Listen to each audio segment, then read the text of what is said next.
Okay, Harmeen, another company which is not just using technologies but also creating technologies, and how do you see this evolving the future?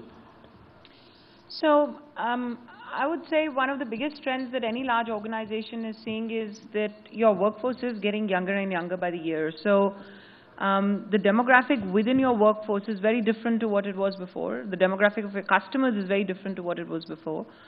India is getting younger and younger, and I think if more than half of your workforce is actually under 30, the culture that you want to set, I think those days are gone where a culture would be set at the top and then percolated in an organization. It is completely the other way around.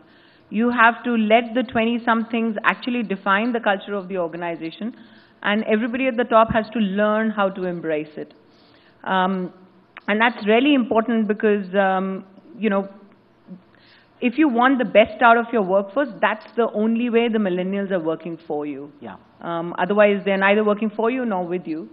And I think that's probably the most interesting part, because you learn something new every day working with them, and it changes you as a professional and as a human being, and there's a lot of fun in it.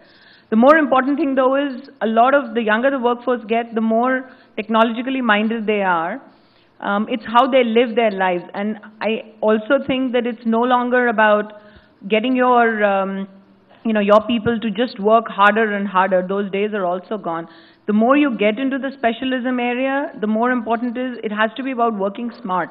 Yeah. And when you are working smart, that's where every aid at your disposal from technology is going to make a very big difference. I think that's the difference between companies. It's doing well, not doing well, but also how well they are doing versus not, and how much they are fundamentally making a difference back in society, and how much difference they are making within the organization as well in bringing about that change in culture. I also don't think that any kind of these changes in culture come really gradually. I think you just have to decide that if you want to have a very open environment, and what Keshav was saying, break all rules. Yeah. Technology is disrupting the world. We have to disrupt the culture of the workplace as well. As an example, within our digital organization, we actually don't have any rules. The only rule is that there is no rule. I think